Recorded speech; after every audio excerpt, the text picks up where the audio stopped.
Hello everyone, so welcome to one more video. और आज हम स्टार्ट करने जा रहे हैं यूनिट नंबर सेकंड। इस यूनिट नंबर सेकंड का नाम है वर्क, पावर एंड एनर्जी। ठीक है, तो बुक में जो एग्जांपल दिया मैं उसी से स्टार्ट कर रहा हूँ। जैसे फॉर एग्जांपल मान लीजिए कोई दीवार है और इस दीवार को आप धक्का दे रहे हो, है ना, बहुत ताकत लगा के धक्का दे रहे हो और काफ़ी देर तक धक्का दे रहे हो, तो क्या होगा, आप थक जाओगे। तो आपको ऐसा लगेगा कि मैंने कुछ काम किया है। लेकिन यदि हम साइंटिफिकली बोलें तो यहाँ पे कोई भी काम नहीं हुआ है। ठीक है, क्योंकि साइंटिफिकली वर्क का मतलब होता है कि आपने जो फोर्स लगाया है उस फोर्स से कुछ ना कुछ डिस्प्लेसमेंट होना चाहिए। ये आपका जो जिस ऑब्जेक्ट के ऊपर आप फोर्स एग्जर्ट कर रहे हैं वो अपनी पोजीशन चेंज करना चाहिए। ठीक है, तो अब कौन से फैक्टर हैं जो फैक्टर हैं जो कि डिटरमाइन करते हैं कि वर्क हुआ है या नहीं हुआ है। तो मैं लिख देता हूँ यहाँ पे, factors determine work done by body. Work done by body, पहला फैक्टर है कि उसके ऊपर कोई ना कोई फोर्स एक्ट करना चाहिए। There must be a force, must be a force acting on a body. ठीक है, जैसे फॉर एग्जांपल मान लीजिए यहाँ पे ये बॉडी है, ये कोई बॉडी रखी हुई है, ये आपका सरफेस है। तो वर्क डन के लिए क्या कंडीशन होगी, पहले इस बॉडी पे आपको कोई वर्क करना है तो पहली चीज़ तो इसके ऊपर कोई ना कोई फोर्स लगना चाहिए, तो हमने एक फोर्स लगा दिया। ठीक है, दूसरा कंडीशन ये है कि there must B displacement.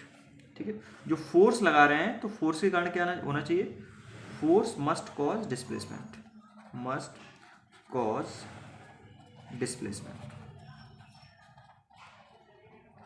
Means जैसे अभी यहाँ पर है तो नेक्स्ट पोजीशन इसकी ये हो सकती है, यहाँ से आपने फोर्स लगाया, मान लीजिए यहाँ से मैंने 10 न्यूटन फोर्स लगाया और 10 न्यूटन जैसे आपने फोर्स लगाया तो इसकी पोजीशन चेंज होके यहाँ पे पहुँच गया। ठीक है, इसकी पोजीशन स्टार्टिंग में ये थी, यहाँ पे पहुँच गया तो ये डिस्प्लेसमेंट हो गया। ठीक है, ये क्या हुआ, आपका डिस्प्लेसमेंट हो गया। थर्ड कंडीशन एक केस ये है कि जो डिस्प्लेसमेंट है वो किसके अलोंग होना चाहिए, वो फोर्स के ही डायरेक्शन में होना चाहिए। डिस्प्लेसमेंट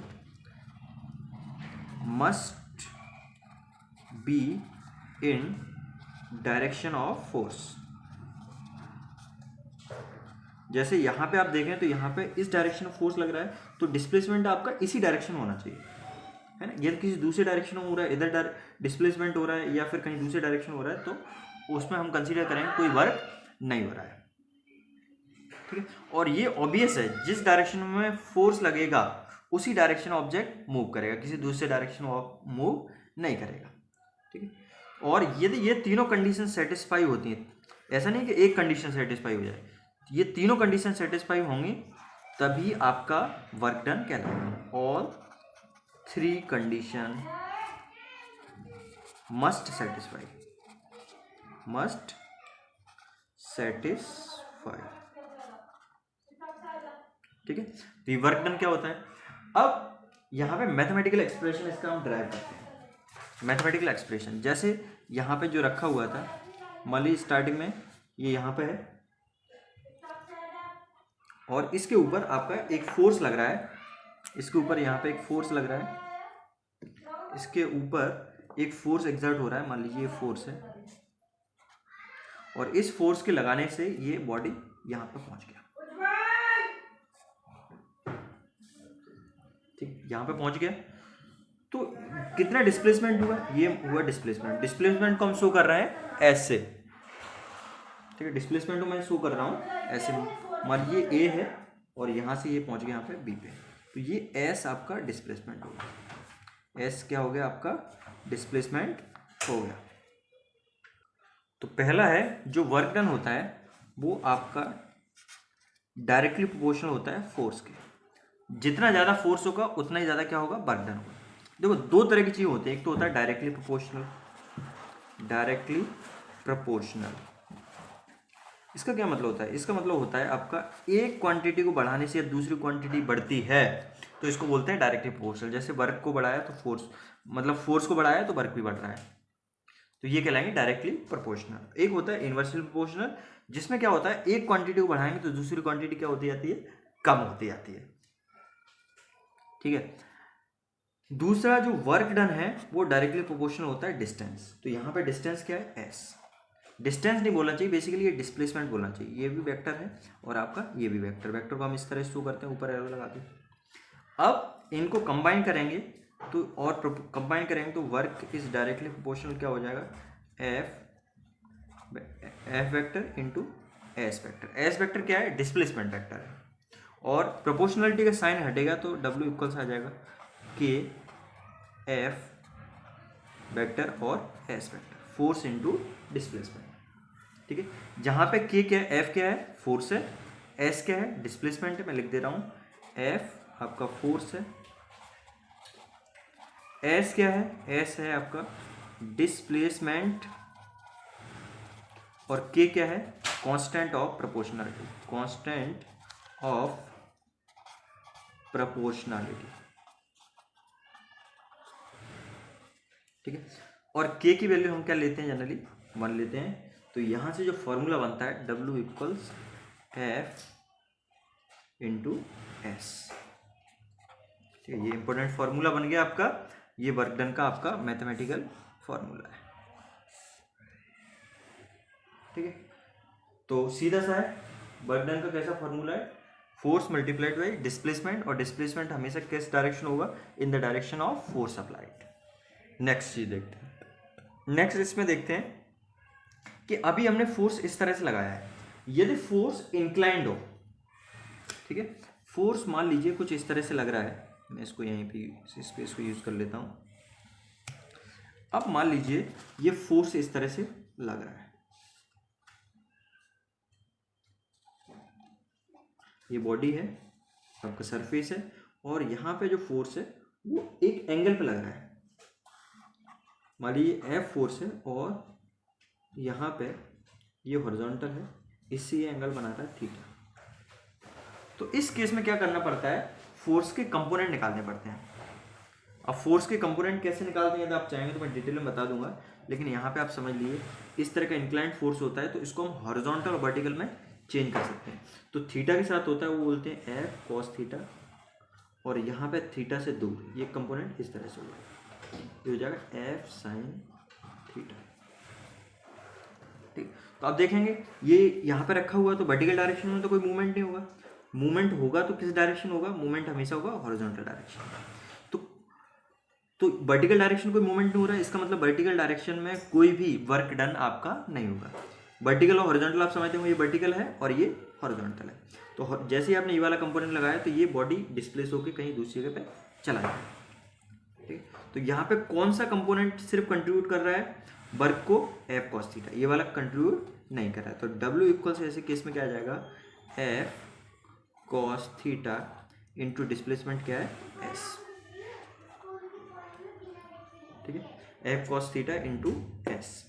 तो ये आ गया आपका वर्क डन। ये वर्क डन किस केस में आया, जब आपका फोर्स कैसा हो, inclined, when force is inclined, force is inclined. Inclined का मतलब है किसी पर्टिकुलर एंगल पे एक्ट कर रहा। ठीक है, अब यहां पे बात करते हैं दो पॉजिटिव और नेगेटिव वर्क डन क्या होता है। तो एग्जाम्पल ऑफ पॉजिटिव वर्क, ठीक है, अब हम देखते हैं example of positive work. Positive work का सीधा सा मतलब है कि आपका जो फोर्स आप अप्लाई कर रहे हैं उसी डायरेक्शन में डिस्प्लेसमेंट होगा, तो पॉजिटिव वर्क होगा। अब मान लीजिए यहाँ पे कोई बॉल है, ठीक है, यहाँ पे ये कोई बॉल है, ठीक है, और ये आपका जमीन है। तो ऑब्वियसली इसका जो वेट होगा, वेट कैसा एक्ट करेगा, वर्टिकली डाउनवर्ड डायरेक्शन में। तो जैसे इसको छोड़ दिया जाए तो ये नीचे इस तरह से आना चाहेगा। तो इसका फोर्स या वेट कैसा लग रहा है, वेट बेसिकली क्या होता है, फोर्स होता है। आपको ये चीज़ ध्यान रखना है कि मास साइंस की लैंग्वेज में वेट का मतलब है फोर्स, और डब्ल्यू इक्वल्स क्या होता है, एम जी। जैसे एफ इक्वल्स क्या होता है, एम ए, ऐसे ही डब्ल्यू इक्वल्स एम जी होता है। और जी क्या है, एक्सीलरेशन ड्यू टू ग्रेविटी, एक ही जगह जी आ जाता है, तो सेम। तो यहाँ से ये नीचे आ रहा है, जिस डायरेक्शन में फोर्स लग रहा है उसी डायरेक्शन में मूवमेंट हो रहा है। ये किस तरह का वर्क है, ये है आपका पॉजिटिव वर्क। ठीक है, ये कैसा वर्क है, पॉजिटिव वर्क। मान लीजिए यहाँ से ये मूव किया तो इसने एच डिस्टेंस कवर किया, ठीक है, तो वर्क डन क्या हो जाएगा, डब्ल्यू इक्वल्स वर्क डन क्या होता है, एफ इंटू एस। तो एफ यहाँ पे क्या है, एम जी है, और डिस्टेंस कवर क्या है, एच है, तो डब्ल्यू इक्वल्स आ गया एम जी। और ये पोटेंशियल एनर्जी का भी एक्सप्रेशन होता है। ठीक, एक और एग्जांपल जैसे बुक में दिया वही उसी हिसाब से बताऊँ।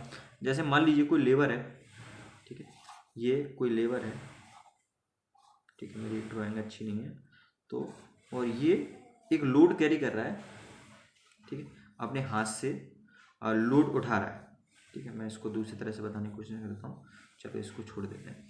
मान लो इसने लोड यहाँ से उठाया हाथ से पकड़ के, ठीक है, इस तरह से लोड को उठाया यहाँ से, और इसको लोड को उठा के ये ऊपर किया इसने, ठीक है। तो ये फोर्स कहाँ लगा रहा है, ऊपर, वर्टिकली अपवर्ड डायरेक्शन में, और डिस्प्लेसमेंट भी कहाँ हो रहा है, ऊपर की तरफ हो रहा है।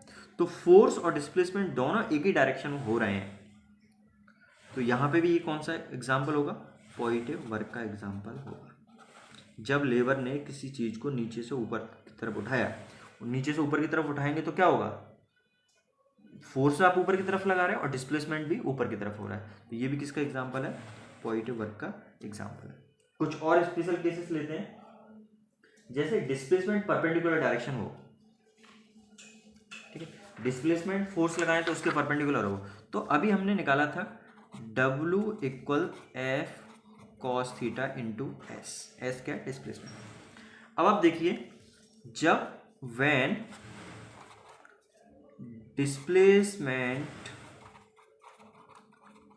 Is normal to applied force, जो आपने फोर्स अप्लाई किया है उसके परपेंडिकुलर हो, तो इस केस में थीटा इक्वल्स क्या हो जाएगा, 90 डिग्री, क्योंकि हो सकता है आपने फोर्स इस तरह से अप्लाई किया है और डिस्प्लेसमेंट आपका इस तरह से हो रहा है। तो ये दोनों के बीच एंगल कितना हो गया, 90 डिग्री।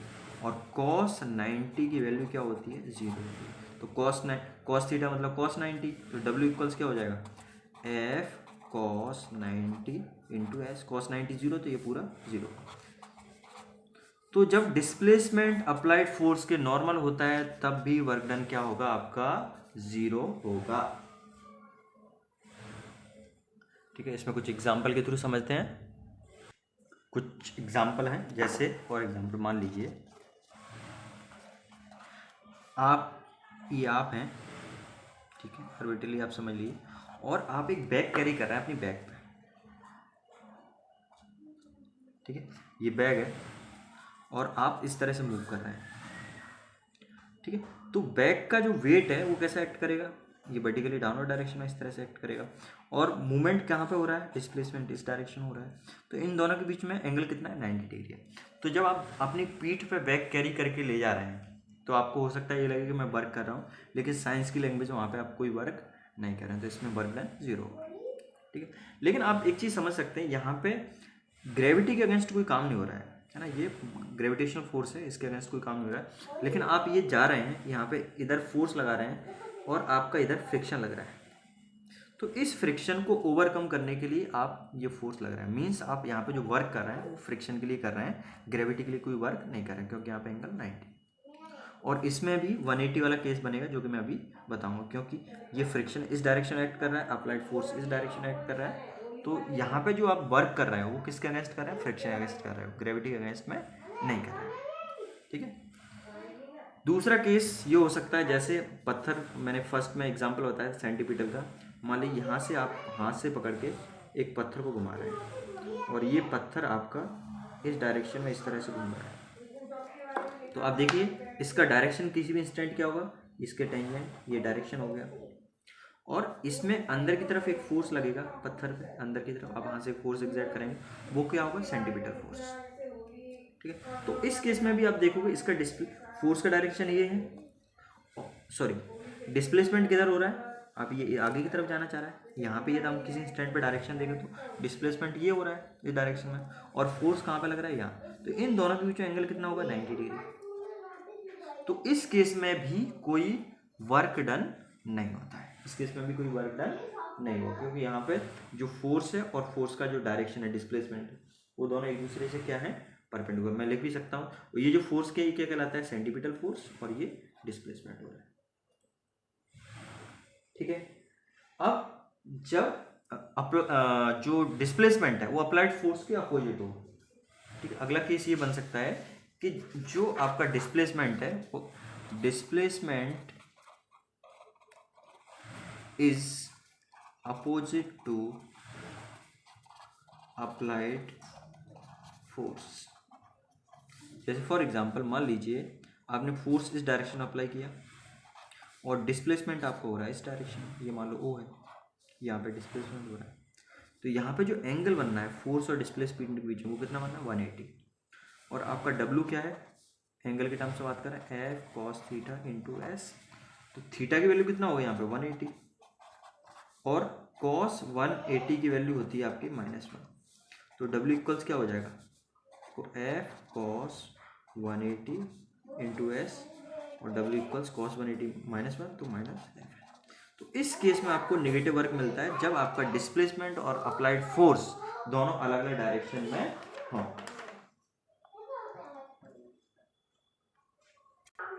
कुछ एग्जाम्पल की हम बात करें इस केस के, तो जैसे फॉर एग्जांपल बॉल है ना, जो ज़मीन पे घूम रही है, मूव कर रही है, तो ये इस डायरेक्शन में मूव कर रही है, लेकिन फ्रिक्शन इसमें कहाँ पे, इस डायरेक्शन में लगेगा।